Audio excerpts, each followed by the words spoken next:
Dalam primbon Jawa kuno, tidak semua weton diciptakan dengan jalur hidup yang sama.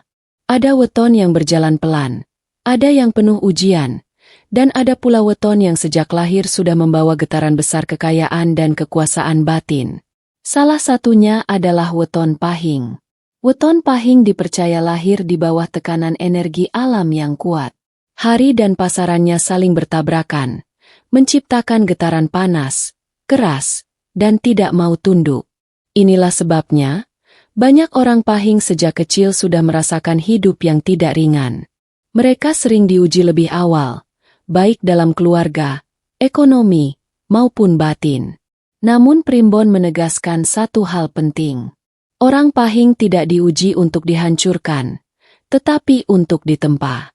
Leluhur Jawa percaya, saat seseorang lahir dengan weton Pahing, maka pada detik itu pula gerbang takdir kekayaan mulai terbuka, meski belum terlihat. Rezeki Pahing jarang datang perlahan. Ia sering tersembunyi, menunggu waktu, lalu meledak dalam satu fase kehidupan. Inilah sebabnya banyak orang Pahing pernah jatuh sangat dalam, pernah diremehkan dan dianggap gagal, pernah hidup serba kurang. Namun tiba-tiba, di usia tertentu, hidupnya berbalik drastis. Usaha yang dulu kecil menjadi besar. Jalan yang dulu tertutup mendadak terbuka. Dan orang-orang yang pernah meremehkan, hanya bisa terdiam. Primbon menyebut, weton Pahing membawa api kosmis, energi alam yang tidak bisa diam. Jika api ini dipadamkan oleh rasa takut, orang Pahing akan hidup gelisah dan sempit. Tapi jika api ini diarahkan dengan keberanian dan keyakinan, maka ia berubah menjadi mesin penarik rezeki. Yang menarik, orang Pahing sering tidak sadar bahwa dirinya berbeda secara batin. Mereka memiliki naluri kuat, insting tajam, dan keberanian yang muncul tiba-tiba saat terdesak. Ini bukan kebetulan. Ini adalah tanda awal bahwa sejak lahir, Pahing tidak berjalan sendirian. Primbon kuno menyiratkan, di balik langkah orang Pahing, ada kekuatan yang mengawasi.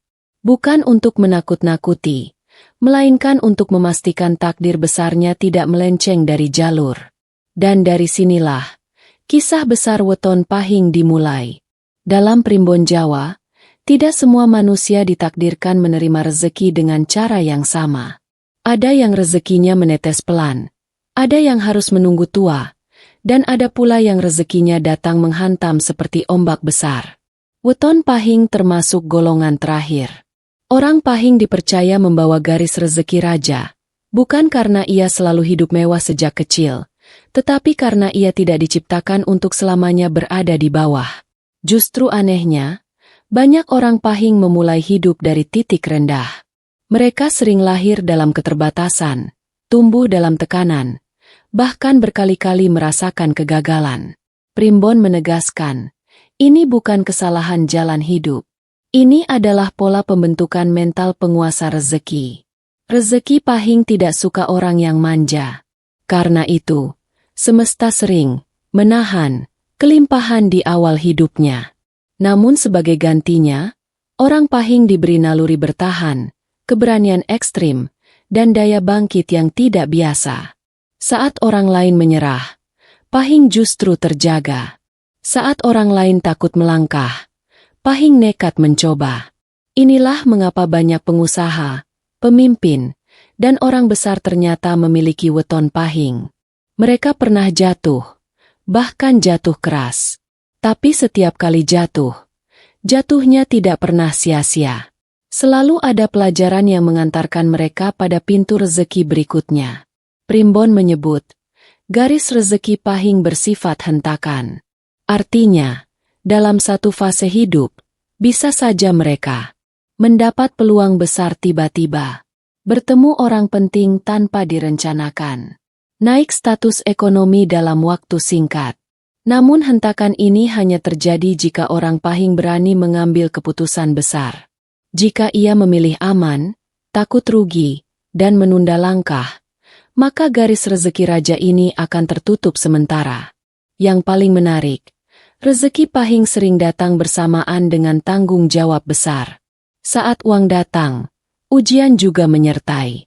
Inilah cara alam menguji, apakah Pahing pantas memegang rezeki besar, atau tidak. Primbon mengingatkan, rezeki besar hanya dititipkan pada jiwa yang sanggup mengendalikannya. Karena itu, orang Pahing yang sukses bukan hanya kaya harta, tetapi juga kuat mental dan berani berdiri sendirian. Dari sinilah, jalan kekayaan Pahing perlahan berubah menjadi takdir besar yang tak bisa dihindari.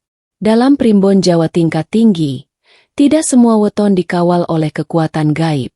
Namun bagi weton tertentu, terutama Pahing, leluhur percaya bahwa sejak lahir mereka tidak pernah benar-benar sendiri. Ada entitas penjaga yang berjalan seiring langkah hidupnya. Salah satu yang paling kuat dan paling disegani adalah Hodam Harimau Putih. Harimau putih bukanlah makhluk sembarangan. Dalam alam gaib Jawa, ia melambangkan kekuasaan, keberanian, penjaga harta, dan kewibawaan raja. Hodam ini tidak datang karena dipanggil, tetapi menempel sejak lahir pada jiwa yang memiliki api kepemimpinan alami. Primbon menyebut, harimau putih hanya mau mendampingi manusia yang berani berdiri sendiri, tidak suka diperintah secara batin, memiliki amarah terpendam yang terkontrol, punya tekad kuat untuk naik derajat hidup. Itulah sebabnya banyak orang Pahing memiliki watak keras, tidak suka ditekan, dan sulit tunduk. Bukan karena sombong, melainkan karena jiwanya memang dijaga makhluk penguasa wilayah. Hodam Harimau Putih tidak selalu menampakkan diri. Ia bekerja secara halus, melalui insting dan dorongan batin. Saat orang Pahing berada di titik terendah hidupnya, saat hampir menyerah, sering muncul keberanian mendadak. Keputusan nekat yang justru menyelamatkan. Inilah salah satu cara Harimau Putih bekerja. Primbon mencatat, ketika orang Pahing hampir bangkrut total, hampir jatuh ke jurang kehancuran, selalu ada kejadian aneh yang membelokkan nasibnya. Tawaran datang tiba-tiba. Musuh yang ingin menjatuhkan malah tersandung masalah sendiri. Jalan yang buntu mendadak terbuka. Harimau Putih juga dikenal sebagai penjaga wilayah rezeki. Ia melindungi tuannya dari kebangkrutan total, tipu daya yang mematikan, niat jahat yang berlebihan. Namun perlu diingat, Hodam ini tidak bisa dikendalikan. Ia hanya menjaga orang Pahing yang teguh, jujur, dan berani bertanggung jawab. Jika tuannya penakut, serakah, atau mengkhianati kepercayaan, Harimau Putih akan menarik diri, dan saat itulah hidup Pahing terasa kosong dan rapuh. Primbon kuno menyebut, selama Harimau Putih masih berjalan di belakangmu, rezekimu tidak akan mati, hanya menunggu waktu untuk bangkit. Dan disinilah rahasia besar itu berada. Banyak orang Pahing kaya raya bukan karena pintar semata, melainkan karena dijaga oleh kekuatan yang tidak terlihat mata biasa. Tidak semua orang weton Pahing otomatis didampingi Hodam Harimau Putih. Primbon Jawa menegaskan, hanya Pahing tertentu yang memiliki kesesuaian batin dan watak. Namun bagi mereka yang benar-benar didampingi, tanda-tandanya tidak bisa disembunyikan, meski sering tidak disadari. Tanda pertama yang paling sering muncul adalah dunia mimpi. Orang Pahing yang dikawal Harimau Putih kerap bermimpi melihat harimau, terutama berwarna putih atau terang, berjalan di hutan lebat atau gunung sunyi. Melihat sepasang mata bercahaya dalam gelap. Mimpi-mimpi ini bukan bunga tidur. Primbon menyebutnya sebagai bahasa alam gaib. Cara Hodam menunjukkan keberadaan tanpa menakuti tuannya. Tanda kedua adalah aura mata dan sikap. Banyak orang Pahing terlihat biasa saja, namun saat berbicara atau menatap, ada wibawa yang sulit dijelaskan. Orang lain bisa merasa segan tanpa sebab, tidak berani meremehkan, merasa kecil saat berhadapan langsung. Inilah aura Harimau Putih yang bekerja halus. Tanda ketiga adalah sifat tidak suka diperintah secara batin. Orang Pahing bisa patuh secara lahir, tetapi jika hatinya menolak, ia akan merasa tersiksa. Ini karena Harimau Putih adalah simbol penguasa wilayah, bukan pelayan. Jiwa yang dijaganya tidak cocok hidup dalam tekanan berkepanjangan. Tanda keempat adalah perlindungan aneh dari kehancuran total. Banyak Pahing mengaku hampir bangkrut, tapi selalu ada jalan terakhir. Hampir celaka, namun selamat dengan cara tak masuk akal. Hampir dijatuhkan orang, tapi musuh justru runtuh sendiri. Primbon menyebut ini sebagai belokan nasib paksa. Saat Hodam turun tangan karena jalur hidup tuannya terlalu menyimpang dari takdir besarnya. Tanda kelima yang paling kuat adalah rezeki tak terduga. Orang Pahing sering mendapatkan peluang besar dari obrolan kecil. Uang dari arah yang tak direncanakan. Pertolongan saat sudah pasrah. Namun ingat, semakin kuat tanda-tanda ini, semakin besar pula tanggung jawab batin. Harimau putih tidak suka tuannya hidup pengecut, penuh iri, atau mengkhianati amanah. Jika itu terjadi, tanda-tanda akan menghilang satu persatu, dan hidup terasa kosong. Primbon mengingatkan, bukan harimau putih yang pergi, tapi jalur hidupmu yang menjauh. Dan disinilah banyak orang Pahing gagal. Mereka diberi tanda, tapi tak berani menjalani takdir besarnya.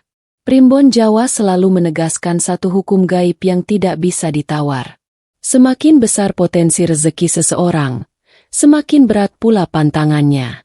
Dan weton Pahing, terutama yang didampingi harimau putih, memiliki pantangan yang jauh lebih keras dibanding weton lain.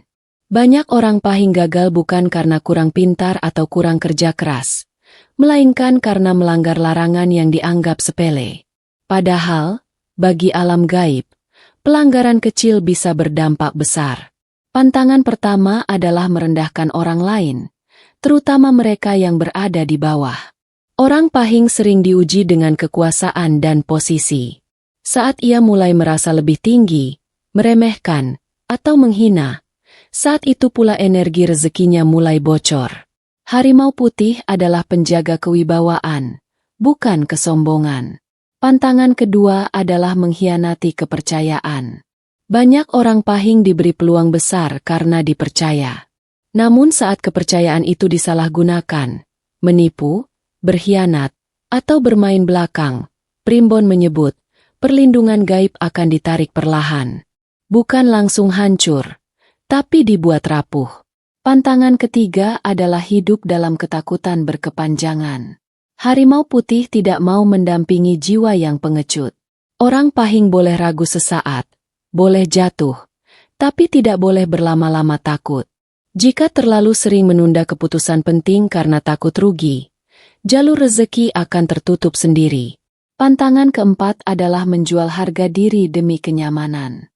Pahing yang memilih aman dengan cara mengorbankan prinsip, menjilat, mengemis, atau tunduk pada hal yang ditolak batinnya, akan merasakan hidup yang sempit, meski secara lahir terlihat cukup. Pantangan kelima yang paling berbahaya adalah lupa daratan saat rezeki naik. Primbon mencatat, banyak Pahing jatuh bukan saat miskin, tetapi saat mulai kaya.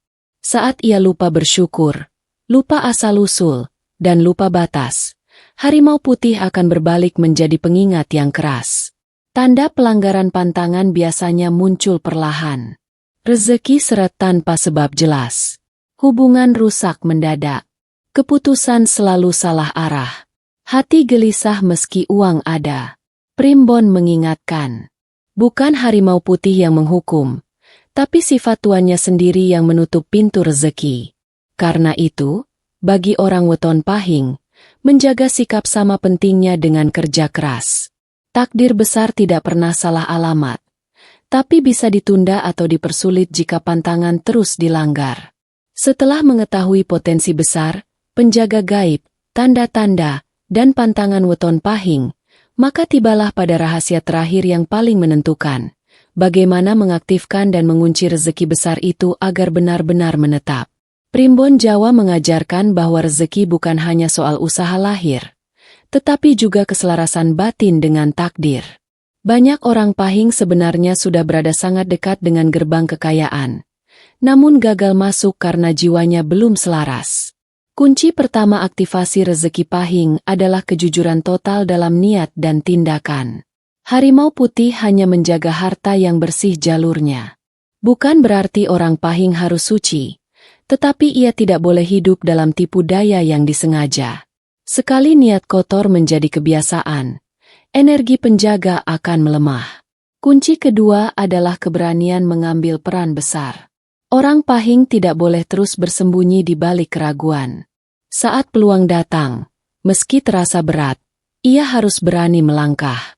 Primbon menyebut, satu keputusan berani bisa membuka rezeki bertahun-tahun. Kunci ketiga adalah tidak iri pada rezeki orang lain. Iri adalah racun paling cepat menutup jalur Pahing. Orang Pahing harus sadar, rezekinya unik dan tidak pernah tertukar. Saat ia fokus pada jalannya sendiri, harimau putih akan mempercepat prosesnya. Kunci keempat adalah menghormati orang tua, leluhur, dan asal-usul. Pahing yang lupa akar hidupnya akan merasa cepat lelah meski uang datang. Sebaliknya, Pahing yang tetap rendah hati dan ingat dari mana ia berasal, rezekinya akan tenang dan bertahan lama. Kunci terakhir, dan paling penting, adalah berani menerima bahwa dirinya memang ditakdirkan besar. Banyak orang Pahing justru takut pada potensinya sendiri. Takut gagal, takut dibenci, takut berbeda. Padahal, saat ia menerima takdir besarnya, alam akan menyesuaikan jalan. Primbon menegaskan, saat jiwa Pahing siap, harimau putih tidak lagi berjalan di belakang, ia berjalan sejajar. Dan saat itu terjadi, hidup tidak lagi terasa dipaksa. Usaha mengalir, pertemuan menjadi tepat, keputusan terasa mantap. Rezeki datang bukan untuk dihambur-hamburkan, tetapi untuk mengangkat derajat hidup.